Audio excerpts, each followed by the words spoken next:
Welcome to Thrive, building healthy relationships for lasting success. Today, we want to talk to you about commitment. So I have a couple questions for you. What do you think about when you hear the word commitment? And what images or words actually come to mind? Researchers have actually identified two different types of commitment. There's constraint commitment, and then there's dedication.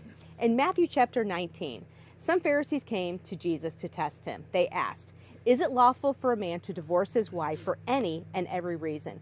Haven't you read that at the beginning the Creator made them male and female and said, 'For this reason, a man will leave his father and mother and be united to his wife, and the two will become one flesh.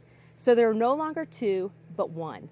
Therefore, what God has joined together, let man not separate.'" It's interesting. In the original language, Greek, that word united means to cleave to. It means to join fast, to cement together, to glue together. So we learn from Jesus that marriage is about unity or oneness, but it's also about stability. In Jesus' teaching, we see elements of constraint and dedication commitment. So constraint has to do with stability. Dedication has to do with the depth of a relationship. So some examples of constraint commitment would actually include Social pressure. Your family or your friends don't want you to separate or divorce, so it keeps the relationship together. financial pressures. Maybe you're afraid that you can't make it financially on your own. Or maybe you're watching out for the welfare of children. Or maybe the termination procedures, hiring an attorney and filing for divorce, it's expensive and it's a hassle.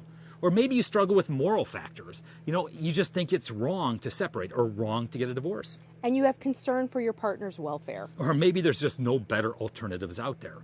But dedicated couples, they show agape love toward each other. Now, agape love is the highest form of love.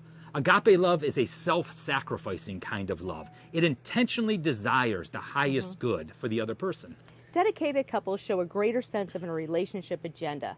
Your relationship is a priority. You make decisions for that relationship. And if your relationship's not a priority, other things will creep in. Work, hobby, friends, they become your number one priority. So dedicated couples show wanting the future, seeing the future, desiring a long-term relationship, and you're in it for the long haul. So dedicated couples have this sense of we-ness, right? It's a couple identity. Now, you don't lose your own individual identities. You don't lose your own wants, your own desires, your own likes and dislikes. You're not enmeshed with the other person, but you're two people doing life together. It's a we-ness. You're a team.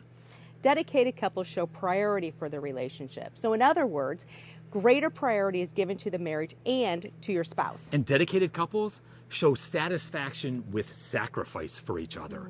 It's this understanding of a deep sense of giving. It's an authentic choice to give of yourself for your spouse's good. It's interesting, but research tells us that in the happiest, most fulfilling, most satisfying relationships, it's actually people who derive pleasure from giving to each other. So dedicated people think in ways that protect the boundaries of their marriage. They don't look for the other alternatives, and they're not looking for plan B. Yeah, remember that love chapter? You hear it at every wedding, 1 Corinthians chapter 13. Now, Suzanne's going to read it here in just a moment, but I want you to notice there's no ooey gooey emotional kind of feelings here, right? It's a self-sacrifice. It's a choice. It's a dedication. So St. Paul writes in 1 Corinthians, "Love is patient. Love is kind. It does not envy. It does not boast. It is not proud. It is not rude. It is not self-seeking. It is not easily angered. It keeps no record of wrong. Love does not delight in evil, but rejoices with the truth. It always protects, always trusts, always hopes, always perseveres, and love never fails."